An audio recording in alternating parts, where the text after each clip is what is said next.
Dipicu rasa cemburu, suami tega habisi nyawa istrinya.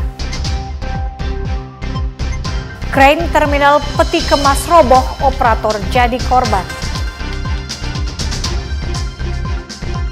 Gubernur lepas ratusan jemaah calon haji asal Sulawesi Utara.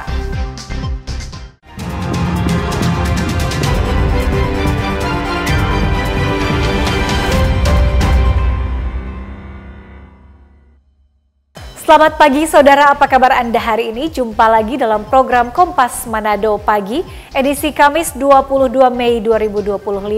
Selain ketiga berita utama tadi, Anda juga bisa menikmati sejumlah informasi menarik lainnya yang dihimpun tim redaksi Kompas TV Manado.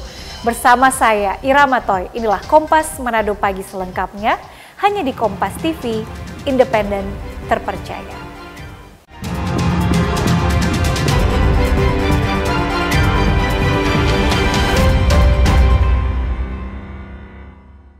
Saudara, seorang pria di Kelurahan Motoboy Kecil, Kota Mobagu tega habisi nyawa istrinya karena dipicu cemburu. Peristiwa tragis terjadi pada Minggu pagi di sebuah rumah tempat korban bekerja. Reka ulang peristiwa ini dilakukan Polres Kota Mobagu pada Kamis siang. Reka ulang yang digelar Unit Perlindungan Anak dan Perempuan Polres Kota Mobagu di tempat kejadian perkara terdapat 13 adegan diperagakan tersangka. Dalam adegan tersebut, tersangka memperagakan bagaimana korban dan tersangka mulai bertengkar di halaman rumah tempat korban bekerja, hingga akhirnya tersangka mulai melakukan penganiayaan. Pada adegan ke-7 dan ke-8, tersangka yang sudah dikuasai emosi, tiba-tiba mengambil pisau yang berada di pinggang kirinya dan langsung menikam korban sebanyak 2 kali. Korban sempat meminta tolong kepada rekan kerja, hingga akhirnya korban tewas di bagian dapur tempat korban bekerja. Usai melakukan aksinya, tersangka langsung melarikan diri dan hanya 12 jam kemudian tersangka berhasil diamankan polisi di rumahnya di Desa Bai, Kecamatan Nuangan, Kabupaten Bolaang, Mongondo Timur. Aktifnya dikatakan ada unsur kecemburuan antara suami istri yang mana terjadi percekcokan sehingga istrinya almarhumah turun dari rumah. Jadi sampai suaminya mencari, dicurigai adanya orang pihak ketiga. Jadi di situ dia memakai pisau penikam menusuk dari punggung tembus ke depan. Pelaku sempat melarikan diri atau gimana, Bang? Ya, pada saat melaksanakan pembunuhan pelaku langsung melarikan diri dan kami laksanakan pengejaran tersangka dan alhamdulillah berhasil kami amankan di Desa Bayi, Kecamatan Nuangan. Ayah korban berharap tersangka mendapat hukuman yang setimpal, sebab selama 6 tahun korban dan tersangka menikah hingga punya anak berumur 5 tahun, tersangka kerap menganiaya korban. Pokoknya kita tuntutan, semua keluar tuntutan, hukuman mati itu bisa. Seberapa tahun menikah, Pak? 6 tahun ya. Satu anak. Ya? Satu anak ya. Selama ini dia kasar, Pak? Oh iya, kasar memang. 20 enggak sih. Reka ulang ini mendapat pengamanan ketat dari aparat kepolisian. Dan hasil rekonstruksi nantinya akan menjadi bagian penting dalam pelimpahan berkas perkara ke kejaksaan. Tersangka dijerat dengan pasal 44 ayat 3 Undang-Undang Nomor 23 Tahun 2004 tentang penghapusan kekerasan dalam rumah tangga dengan ancaman pidana penjara paling lama 15 tahun atau denda paling banyak 45 juta rupiah. Rahman Rahim, Kompas TV, Kota Mobagu, Sulawesi Utara. Saudara, Polda Sulawesi Utara berhasil menangkap 63 pelaku premanisme. Operasi premanisme ini dilakukan untuk menjaga iklim investasi serta memberikan rasa aman dan nyaman bagi masyarakat.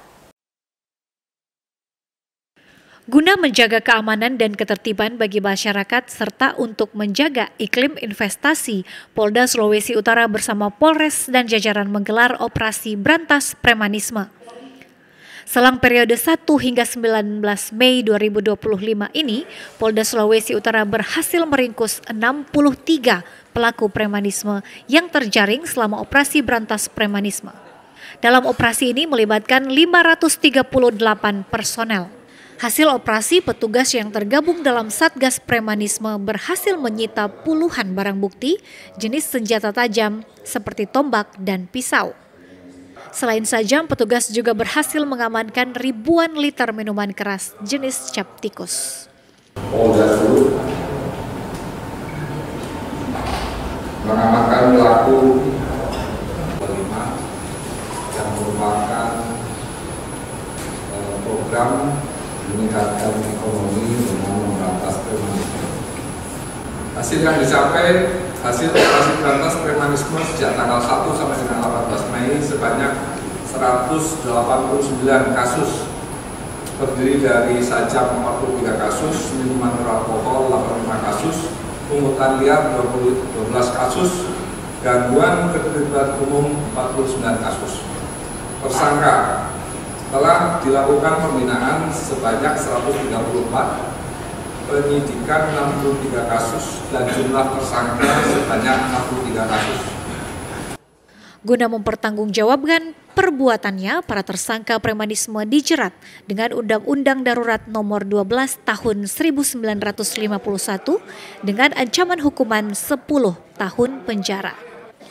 Polda Sulut mengajak kepada seluruh masyarakat untuk aktif berpartisipasi menjaga keamanan lingkungan, termasuk tidak ragu melaporkan tindakan premanisme kepada pihak berwajib. Jimmy Dapar, Kompas TV Manado, Sulawesi Utara. Saudara Gubernur Sulawesi Utara Julius Selvanus Komaling mengapresiasi upaya kepolisian memberantas tindak pidana premanisme di wilayah Sulawesi Utara.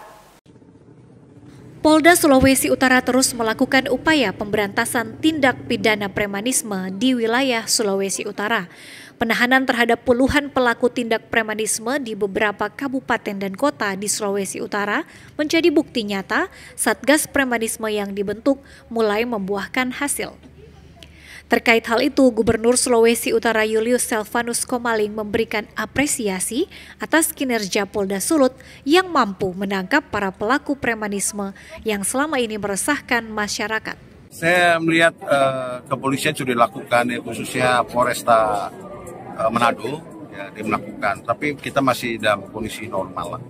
Ya, anak-anak kita, masyarakat kita masih sangat menyanjung kita orang semua bersaudara. Ya. Jadi apa yang dilakukan Polresta dan Polda sudah cukup bagus, dan saya masih melihat kondisi saat ini masih sangat kondusif. Gitu ya.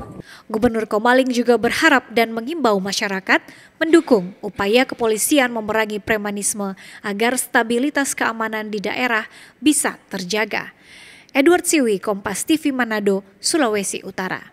Ke info lainnya, Saudara Direktorat Jenderal Pengawasan Sumber Daya Kelautan dan Perikanan PSDKP, Kementerian Kelautan dan Perikanan KKP Republik Indonesia berhasil menangkap 1 kapal nelayan asing yang beraktivitas di wilayah teritorial Indonesia tanpa dokumen lengkap dari pemerintah Indonesia.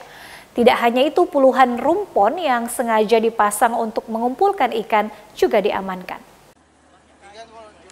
Penangkapan kapal nelayan asing asal negara Filipina dilakukan kapal pengawas KKP Orca 04 di wilayah perairan Sulawesi, di mana kapal asing itu terdeteksi sedang beraktivitas di Laut Indonesia.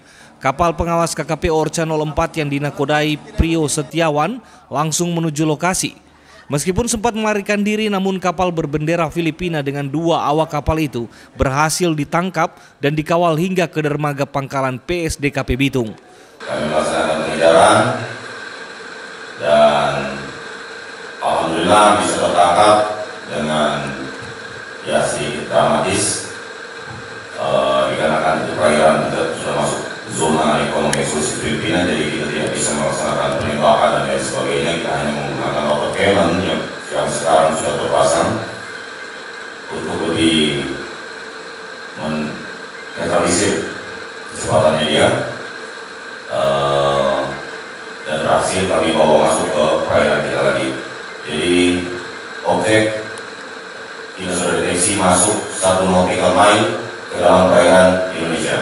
Menurut Kepala Pangkalan PSDKP Bitung Kurniawan, penangkapan kapal asing dan sejumlah rumpon ini setidaknya dapat menyelamatkan potensi kerugian negara. Kerugian negara yang berhasil diselamatkan dari pengamanan 21 rumpon ilegal ini mencapai antara 30 sampai dengan 50 miliar, atau jika dikumulasi berdasarkan tangkapan terdapat sekitar 630 sampai 1050 ton potensi ikan dari kita yang dapat diselamatkan. Kapal ikan dan puluhan unit rumpon bersama 2 awak kapal kini diamankan di pangkalan PSDKP Bitung untuk proses hukum. Jamie Anis, Kompas TV Bitung, Sulawesi Utara. Informasi krain terminal peti kemas roboh operator jadi korban akan hadir usai jeda berikut ini. Tetaplah bersama kami.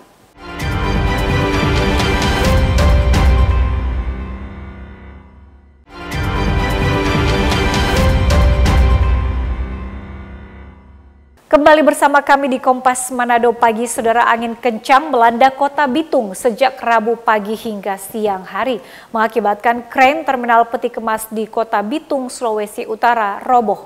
Operator krain menjadi korban dalam peristiwa tersebut dan langsung dilarikan ke rumah sakit. Salah satu alat berat yang digunakan untuk bongkar muat peti kemas di terminal peti kemas Bitung roboh dan terbentang di tepi laut. Kejadian ini terjadi saat operator krain itu sedang beraktivitas.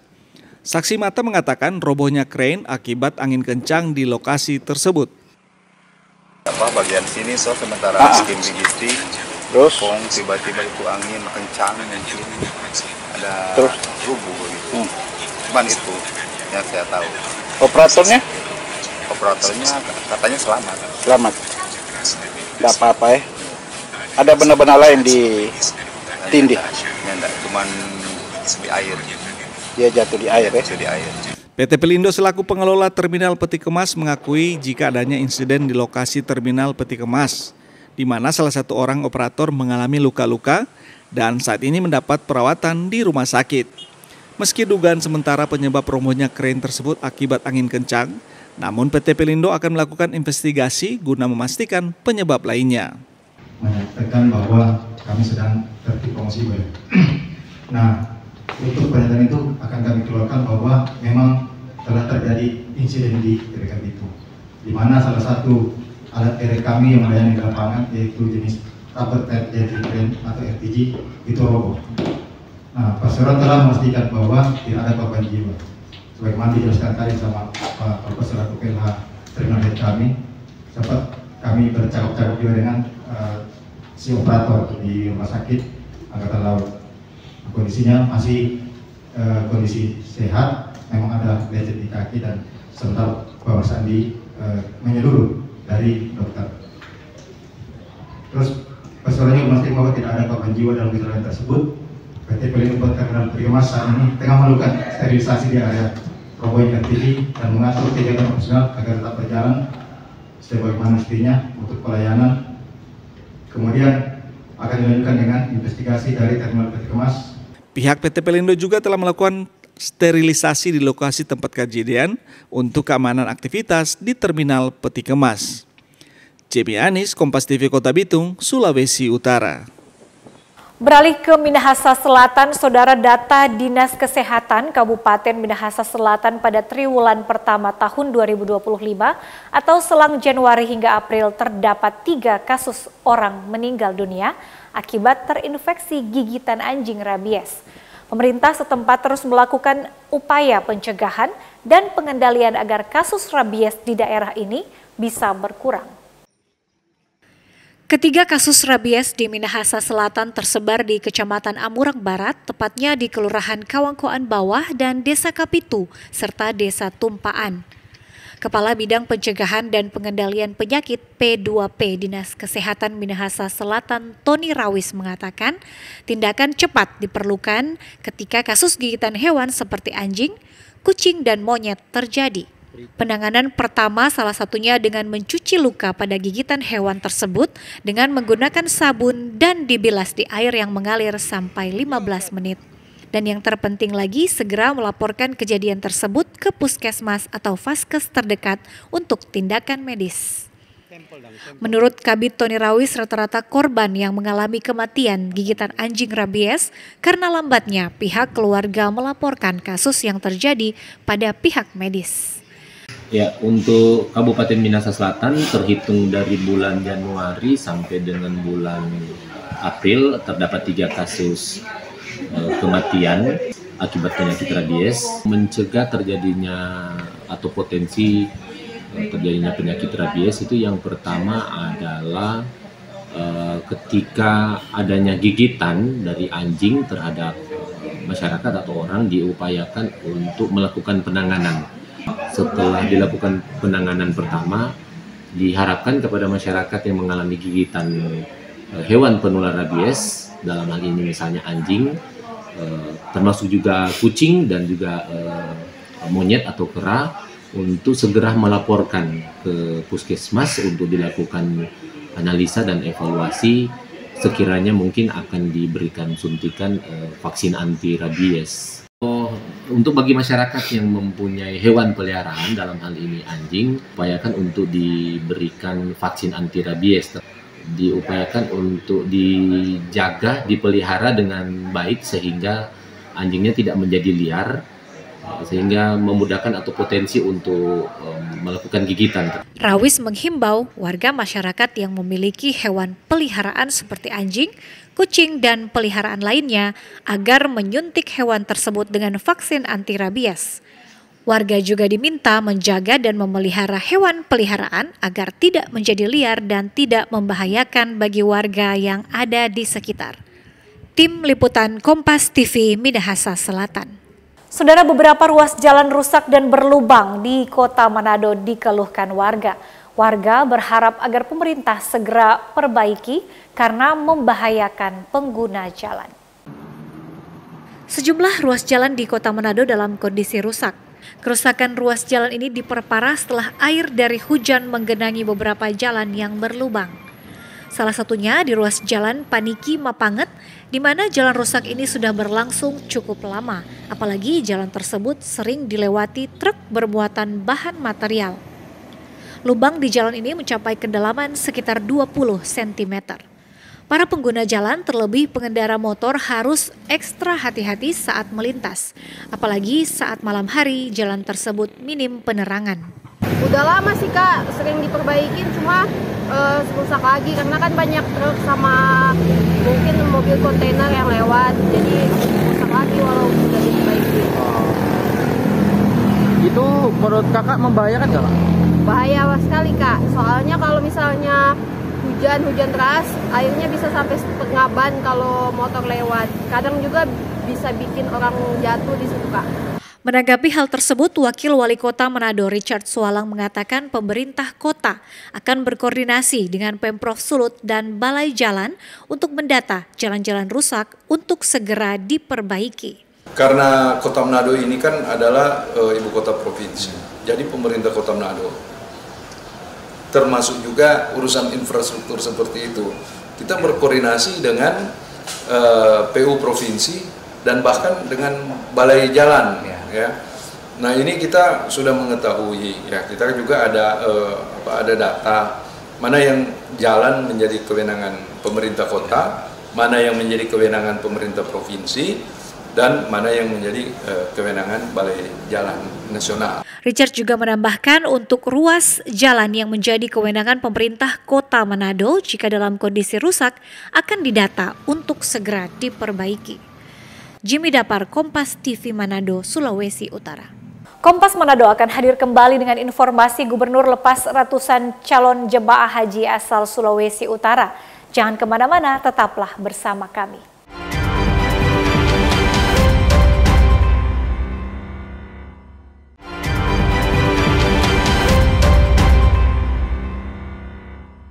Saya Irama Toy masih menemani Anda dalam Kompas Manado Pagi. Saudara, jelang Idul Adha, Dinas Pertanian dan Peternakan Sulawesi Utara melakukan pemeriksaan kesehatan sapi di sejumlah sentra peternakan sapi yang tersebar di kabupaten dan kota sesulut. Dinas Pertanian dan Peternakan Daerah Sulawesi Utara melakukan pemeriksaan kesehatan sapi jelang perayaan Idul Adha tahun 2025. Pemeriksaan kesehatan sapi dilakukan dokter hewan bersama petugas di sejumlah sentra peternakan sapi yang tersebar di sejumlah titik. Salah satunya pemeriksaan kesehatan sapi dilakukan di wilayah perbatasan Kota Manado dan Kabupaten Minahasa Utara, tepatnya di Mapanget pada Rabu siang. Kepala Bidang Peternakan Distanak Sulut, Hana Olitioho bilang pemeriksaan kesehatan ini memastikan sapi-sapi yang akan nantinya dijadikan hewan kurban sehat, berkualitas, dan memenuhi standar. Saat ini kita memeriksa kesehatan daripada sapi tersebut, kemudian umurnya sesuai dengan syariat Islam yaitu 3 tahun lebih, kemudian jantan yang tidak dikebiri, dan itu kita lakukan pemeriksaan secara fisik bahwa secara fisik dia itu layak untuk dikorbankan, dan juga kita mengambil sampel untuk pemeriksaan laboratorium. Nah, karena kita tahu bersama saat ini Indonesia lagi dilanda dengan penyakit mulut dan kuku untuk sapi. Oleh karena itu kami memastikan bahwa semua ternak yang merupakan calon sapi kurban itu harus bebas dari penyakit mulut dan kuku. Sementara itu, salah satu peternak sapi yang hewannya diperiksa mengaku program pemeriksaan kesehatan sapi merupakan program yang bertujuan untuk memberi kepastian terhadap masyarakat atau calon pembeli bahwa sapi yang hendak diperdagangkan sebagai hewan kurban adalah sapi yang terbebas dari penyakit. Saya sendiri, di pribadi saya senang Bu, lebih bagus karena itu sebagai kewajiban agar terbukti sapi itu layak dan betul-betul sehat. Bukan cuma sapi, maksudnya nggak diperiksa, nggak ada kesehatan, nggak ada tanggung jawab. Kita kan menjual kualitas, bukan cuma menjual barang. Kualitas supaya apapun itu kualitasnya yang terbaik gitulah, supaya terpercaya, nggak meragukan lagi. Pak, sebagai peternak sapi biasanya Bapak untuk menjaga kesehatan sapi ini melakukan langkah-langkah apa, Pak? Pertama, makan makanannya, kedua kebersihan, ketiga ya kita harus rajin memberi vitamin dan suntik minimal 3 bulan sekali. Pemeriksaan kesehatan sapi yang dilakukan kali ini meliputi pemeriksaan kondisi fisik sapi mulai dari kulit, telinga, mata, mulut, dan kaki untuk memastikan tidak ada indikasi penyakit mulut dan kuku pada hewan. Yanembi Kesingal, Kompas TV Manado, Sulawesi Utara. Saudara, Komisi 2 DPR RI meyakini Badan Usaha Milik Daerah BUMD dan Badan Layanan Usaha Daerah BLUD bisa mensejahterakan masyarakat.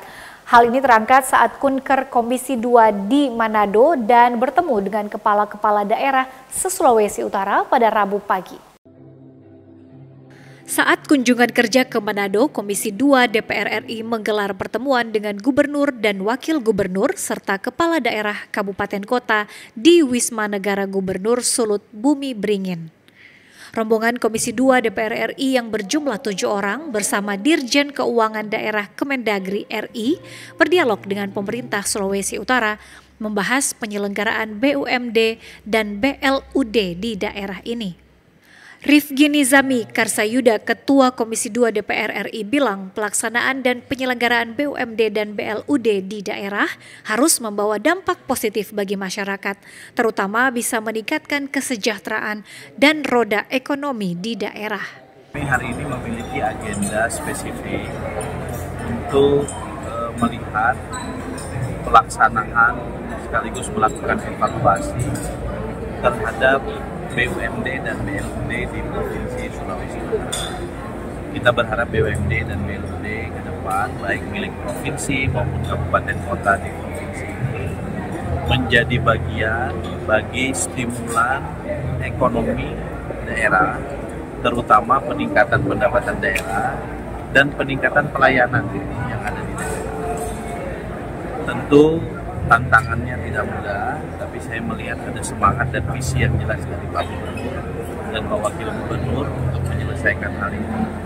Kami sebagai mitra dari Kementerian Dalam Negeri berupaya sedemikian rupa untuk memberikan dukungan sekuatnya kepada pemerintah Provinsi Sulawesi Utara dan pemerintah kabupaten kota yang ada di Sulawesi Utara agar Sulawesi Utara bisa menjadi tuan di rumahnya sendiri. Provinsi ini amat kaya di sisi pertambangan, pertambangan emas yang sudah dikenal sangat lama, dari sisi kelautan dan perikanan potensinya sangat besar, dan BUMD mudah-mudahan menjadi salah satu solusi bagi peningkatan kesejahteraan baik masyarakat maupun daerah. Karsayuda juga menegaskan akan menyusun sejumlah regulasi untuk pembinaan dan pengawasan BUMD dan BLUD dalam waktu dekat ini. Edward Siwi, Kompas TV Manado, Sulawesi Utara. Saudara Gubernur Sulawesi Utara Julius Salvanus melepas ratusan jemaah calon haji asal Sulawesi Utara yang akan menjalankan ibadah di Tanah Suci. Pelepasan calon jemaah haji ini dipusatkan di Gedung Serbaguna Kompleks Asrama Haji Tuminting, Kota Manado pada Rabu sore. Ratusan jemaah calon haji asal Sulawesi Utara berkumpul di Asrama Haji Tuminting, Kota Manado untuk mengikuti pelepasan jemaah calon haji oleh Gubernur Sulawesi Utara Julius Salvanus. Pelepasan jemaah calon haji asal Sulawesi Utara ini dilakukan sebelum keberangkatan menuju embarkasi Balikpapan yang dijadwalkan berlangsung 2 gelombang, masing-masing di tanggal 24 dan 25 Mei 2025. Dalam sambutannya, Julius bilang di tengah efisiensi anggaran saat ini, pemerintah provinsi mengalokasikan dana bantuan haji dari APBD sebesar 2,6 miliar rupiah. Dari kuota 713 orang, nantinya masing-masing akan mendapat bantuan dana haji sebesar Rp3.849.000. Selanjutnya, Gubernur Sulut berharap agar ratusan jemaah haji yang akan berangkat menjalankan ibadah rukun Islam kelima ini dapat mempersiapkan diri dengan baik dan bisa menjadi haji dan hajah yang mabrur. Saya berharap Sulawesi Utara jemaah haji yang berangkat 687 kemudian didampingi dengan tugas-tugas jadi total 713 orang yang akan berangkat. Saya berharap mereka semua sehat, selamat, dan kembali bersama-sama dengan yang lainnya dan semua mendapat predikat haji mabrur. Kita persiapan dua, secara rohani kita kuatkan, baru secara segi kesehatan kita sudah dipersiapkan betul-betul oleh pemerintah. Jadi persiapan fisik yang kita lakukan yaitu menjaga kebugaran dengan berjalan, karena memang prosesi ibadah haji adalah prosesi ritual berjalan yang cukup jauh. Jadi kita sudah persiapkan olahraga yang dulu, kemudian menjaga kebugaran tubuh kita, itu yang cukup berangkat oleh pemerintah. Oke. Bapak nanti akan berangkat di gelombang berapa, Pak? Kita akan berangkat gelombang kedua dan saya berangkat di kloter 14, rombongan 8, tanggal 24. Dari Manado menuju Balikpapan? Dari Manado menuju Balikpapan tanggal 25 subuh, terus dari Balikpapan 26 subuh ke Jeddah. Berdasarkan data dari Kantor Wilayah Kementerian Agama Sulawesi Utara, kuota haji Provinsi Sulut tahun 2025 adalah sebanyak 713 orang, namun hanya 699 yang terisi karena pindah domisili keberangkatan disebabkan tuntutan tugas kerja atau mengikuti keluarga. Kementerian Agama Wilayah Sulut berharap ke depan kuota haji untuk Sulut bisa bertambah sehingga mempersingkat waktu tunggu haji. Yanemi Kesingal, Kompas TV Manado, Sulawesi Utara. Dan informasi tadi menutup perjumpaan kita dalam Kompas Manado Pagi. Saya Ira Matoy pamit undur diri, tetap saksikan rangkaian program berita di Kompas TV, independen, terpercaya.